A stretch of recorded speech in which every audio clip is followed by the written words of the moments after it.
ক্যামেরাটা কেটে গেছে বুঝলি তো।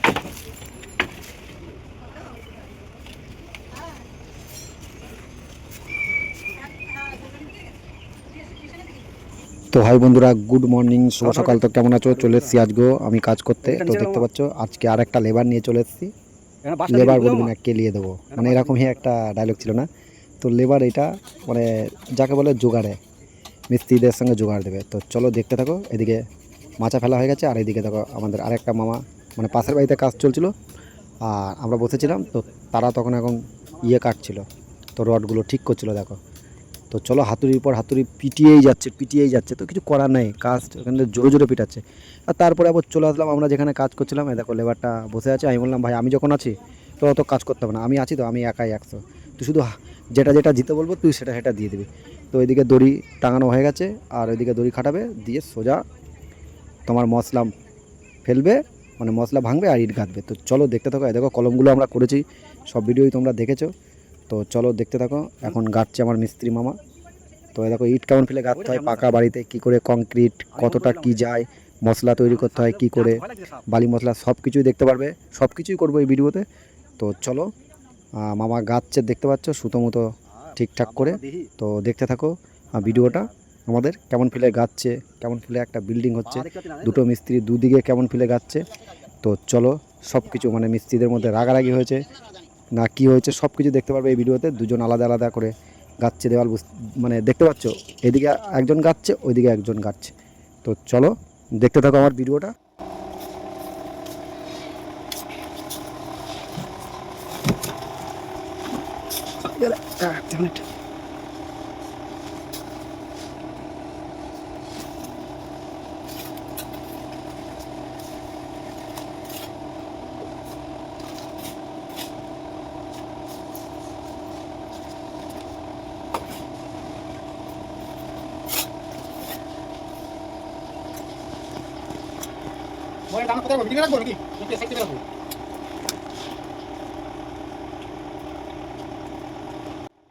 তো বন্ধুরা দেখতে পাচ্ছ দুটো মিস্ত্রি দুদিকে গাচ্ছে। তো এদিকে একজন গাচ্ছে, ওইদিকে একজন গাচ্ছে। আর এটা হলো দরজা হবে, এদিক থেকে ফাঁক রেখেছে, ফাঁকাটা এখানে আমাদের কড়াই মড়াই সব বেশি বেশি করে বসিয়ে দিচ্ছি, যাতে মিস্ত্রি আর না বলতে পারে যে মশলা দিয়ে যা, ইট দিয়ে যা। সব কিছুই ওদের পেছনে রেখে দিচ্ছি, মানে সব সময় ওদের কাছে রেখে দিচ্ছি, যাতে ওরা কখনো কিছু না চাইতে পারে। আমি তো বলেছি আমার সঙ্গে কাজ করতে গেলে একটু কষ্ট করতে হবে, মিস্ত্রিরা কখনো যেন কিছু না বলতে পারে। তো চলো এবার দেখাবো আমি তোমাদেরকে মশলা মিশানো। তো বন্ধু আমি মশলা মিশানোর জন্য চলে এসেছি। আর দেখো বালি প্রথম ফেলে দিয়েছি, তার উপরে সিমেন্ট দিয়েছি, মানে 10 টিনে 12 টিনে, ঠিক আছে, 1 বস্তা, মানে 12 টিন বালিতে 1 বস্তা সিমেন্ট। তো সব কিছু ভালো করে করে বাড়িটা চালিয়ে তার উপরেই আমি সিমেন্টটা ফেলে দিয়েছি। আর দেখতে পাচ্ছি আমি কোদাল করে টানছি, ভালো করে মেশাতে হবে, কারণ কোনো জায়গায় বালি থেকে যাবে বেশি, কোনো জায়গায় সিমেন্ট বেশি থেকে যাবে, তাহলে হবে না। তো চলো, আমাকে বললো তুই ভালো মেশাস, তা তুই মিশিয়ে দে। তো আমি মেশাচ্ছিলাম। তো দেখতে থাকো আমার বালি মেশানো, মানে যাকে বলে মশলা তৈরি করা, বালি আর সিমেন্ট কী করে মেশায়, কেমনটা জল দিই, সব কিছু এই ভিডিওতে। তো চলো দেখো।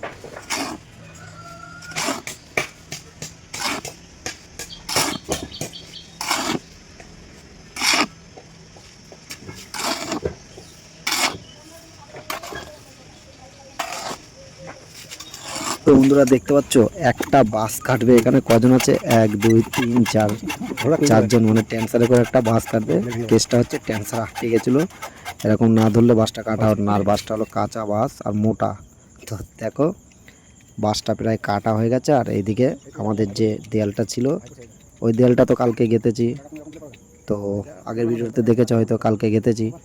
আর এইটা আজকে গাঁথবে। এইদিকে দুদিকে দুটো মিস্ত্রি লেগে গেছে কাজে। তো চলো দেখতে থাকো, মশলা ভেঙে তারপরে করছে, কে আগে দেয়ালটা তোলে, কার আগে গাঁথনি হয়, সব কিছুই দেখাবো। তো চলো দেখতে থাকো এই ভিডিওটা। আমার কিন্তু খুব ভালো লাগছিল, দুজন দু সাইডে গাঁথছে, তো আমার তো সেই লাগতেছে একদম স্যাটা ভাঙা। আরে মিস্ত্রি আর একটু হলে পড়ে যাচ্ছিলো আমার মিস্ত্রি মামার। তো চলো দেখতে থাকো দুজন কে জেতে, কে আগে মশলা ভেঙে কে ইট বসাতে পারে। তো চলো দেখতে থাকো দুজনের কম্পিটিশন, দু মিস্ত্রি। তো বন্ধুরা এদিকে কিন্তু একটা জিনিস খেয়াল করেছো, এদের কিন্তু কম্পিটিশন হচ্ছে, ঠিক আছে, আমি মিস্ত্রিদার আর আমার মধ্যে কিন্তু কম্পিটিশন হচ্ছে। তোমরা হয়তো বুঝতে পারোনি, কে কটা ইট গাঁথে সেই কম্পিটিশন হচ্ছে, কে আগে মশলা ভাঙে, কে আগে ইটটা বসায়, সেই কম্পিটিশন হচ্ছে। তোমরা কিন্তু বুঝতে পারোনি। তো চলো দেখতে থাকো ভিডিওটা, অনেক মজা।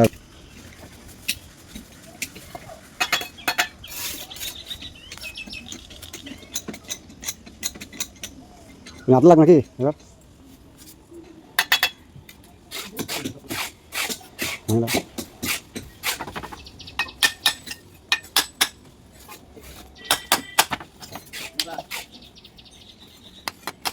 তো বন্ধুরা আমি দেখো কথা বলতে বলতে এক কড়াই মশলা নিয়ে চলে এসেছি। আর এই দেখো মামা কি করছে, এরকম এরকম করছে কেন হাতটা। আর এটাই হলো মালিক। তো মামা ভাঙছিল রডগুলো, যেই টাই রডগুলো দিয়ে আমরা ঢালাই করেছিলাম, মানে সেন্টারিংটা আটকে রেখেছিলাম যেন এদিক ওদিক থেকে না বেরিয়ে যায়। তো সেই রডগুলো কেটে নিচ্ছে। আমি বললাম যে মামা হাতুড়ি দিয়ে রডগুলো বার করে নাও, কারণ ওই রডগুলো টুকরো টুকরোগুলো বিক্রি করতে পারবো অনেকগুলো টাকা, 400-500 টাকার রড বেরিয়ে যাবে। তো মামা সেটাই করছিল, আমার কথা শুনছিল আর আমাদের ডিস্টার্ব হচ্ছিলো কাজের, ঠিক আছে, কোথায় পায়ে মায়ে লেগে যাচ্ছিলো। তার জন্য বললাম মামা তুমি ভেঙে নাও। আর মামা ভাঙছিল এগুলো। তো আমি আবার এক কড়াই মশলা দাদাকেও দিয়ে দিলাম, ওদিকে মিস্ত্রি মামাকেও দিয়ে দিয়েছি, আর দাদাকেও এক কড়াই মশলা দিয়ে দিচ্ছি, কারণ এদের দুজনে কম্পিটিশন হচ্ছে। আর এই কম্পিটিশনে আমাকে এদের লেবারিং করতে হবে, মানে আমার জোগাড় দিতে হবে। এইদিকেও ইট তুলে দিয়েছি, মশলা দিয়ে দিয়েছি, আর এইদিকেও আমি মানে যখন ফাঁকা পাই আমি তখন তুলে দিই, ঠিক আছে। আমি শুধু কি বলবো, আমি সবসময় কাজ করতে ভালোবাসি। আর আমি চাই না যে আমি যে মিস্ত্রি কাজ করি সে কষ্ট করুক, সে আমাকে বকাঝকা করুক, এটা দে ওইটা দে বারবার চিল্লে চিল্লে বলুক। হাতের কিছু পাশে আমি সব কিছু দিয়ে দেবো। আর ওই জন্য আমাকে এই দাদা আমার একটু বেশি ভালোবাসে। তো চলো, আর আমি তো রাজমিস্ত্রির কাজ তো বেশি করি না, আমি 3-4 মাস করি, ঠিক আছে। আমাকে বলছে তুই থাক, আমি তোকে মিস্ত্রি মানে বানিয়ে দেবো। তো অনেকেই জানো তো রাজমিস্ত্রিরা কী করে জানো তো, আর শেখায় না কাজ। তো চলো দেখতে দেখো। আর কি বলবো তোমাদের, অনেকে শেখাতে চায় না রাজমিস্ত্রি কাজটা, অনেকে কর্নিক দিতে চায় না। আরে দাদা তোমাকে সবসময় বলে তুই শেখ, আমি আছি, আমি তোকে শিখিয়ে দেবো। তো চলো দেখতে থাকো আমি রাজমিস্ত্রি কবে হই। তো বন্ধুরা কি বলবো তোমাদের, আমাদের তো 3-3:30 সময় ছেড়ে দিয়েছিল, 4টের দিকে আমাদের ছেড়ে দিয়েছিল। তো আমি এসে থেকে এখনও দাদা কাজ করছে, তখন বাজে 7টা বাজে, কারণ কন্ট্রাক্টে কাজ নিয়েছে। আর দাদা খাটতে পারে, প্রচুর খাটতে পারে, বলে কি আমাকে গাদা বানাতে গিয়ে মানুষ বানিয়ে দিয়েছে সত্যি। তো বন্ধুরা টাটা বাই বাই, আজকের মতন এই পর্যন্ত, দেখা হচ্ছে পরের ভিডিওতে।